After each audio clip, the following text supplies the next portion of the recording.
Good morning sir. Good morning ma'am. पहिला question Sumit sir तुमच्यासाठी. Sir तुम्ही जिमचे खूप फॅन आहात, मग तुम्ही शुभम सरांना जिम का करायला नाही लावत?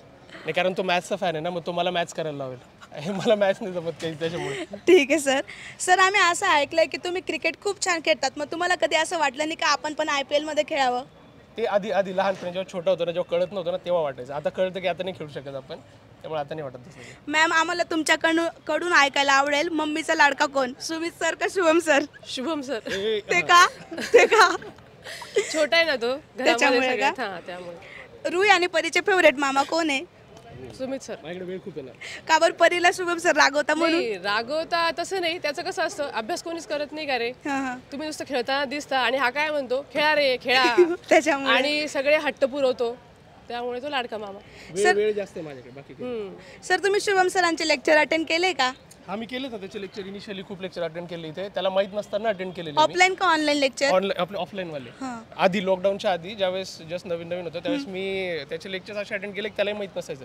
आणि मी त्याच्या लेक्चर्स मधून त्याला फोटो पाठवायचो की मी लेक्चर्स मध्ये बसलेलो आहे. बऱ्याच स्टुडंट्स ओळखून घ्यायचे. असे खूप लेक्चर्स केले मी त्याचे. मग तुमचा एक्सपिरियन्स कसा होता, म्हणजे खूप भारी, टीचिंग म्हणजे- स्टाईल वगैरे कसं वाटायचं तुम्हाला Honestly सरांचं? सांगायचं म्हणजे ना, मी बॅक बेंचर स्टुडंट आहे. हां हां. मला कधीच टीचर्स बद्दल असं काही एवढं हे नव्हतं, पण जेव्हापासून मी याची मेहनत बघतो तेव्हापासून मला माझ्या टीचर्स बद्दल रिस्पेक्ट वाटली की अरे लोक खूप मेहनत करतात. तेव्हा त्याच्यामुळे तो एक खूप मोठा चेंज झाला माझ्यामध्ये की मला टीचर्स बद्दल रिस्पेक्ट वाढली.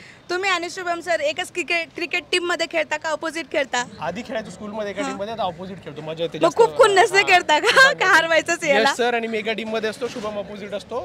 फार धिंगाणे असतो, फार जास्त. मॅम लहानपणी सगळ्यात जास्त खोडकरपणा कोण करायचं? खोडकरपणा सगळ्या ठिकाणी हा करायचा आणि शुभम सर बाहेर करायचे, घरात नाही करायचे. मग तुम्हाला सगळ्यात जास्त भावांपैकी कोणी त्रास दिलेला आहे? अरे हिला काय, मी अख्ख्या खानदाला सगळ्यात जास्त दिलं. म्हणजे आई वडील दादा सगळं खूप त्रास दिलेला आहे त्यांनी, मला पण दिलेला आहे. असं आहे का? अभिमन्यूला शुभम सरांची कोणती गोष्ट आवडते?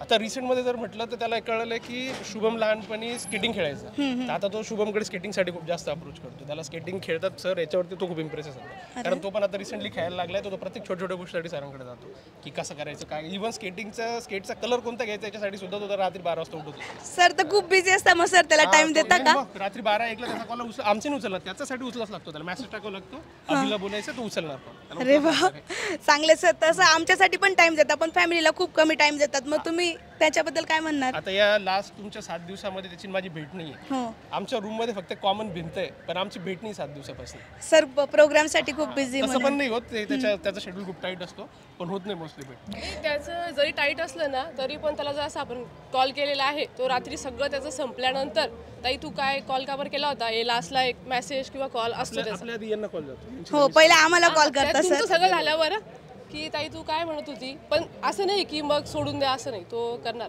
तुमच्या सिबलिंग्स मध्ये स्कूल मध्ये कोण टॉप करायचं? शुभम सर ऑब्विसली, दुसरं कोण. तो त्याला बघून आम्हाला बघा, तो कुठे तुम्ही कुठे चालूच असतं घरामध्ये. लहानपणी खूप मार खाल्ला. मग आई असं म्हणायची नाही का तुम्हाला, शिका त्याच्याकडनं काहीतरी? शिकानी मार खाल्ला मी त्याच्यामुळे. आमचे टेबल्स घेत असताना तो लर्न करून टाकायचा. म्हणजे सरांचं कॉन्ट आधीपासूनच भारी आहे. हो हो. म्हणजे सपोज ही असेल 6 मध्ये, मी असेल 4th मध्ये, तो असेल 2nd मध्ये, तर तो माझे सम सॉल्व्ह करायचा.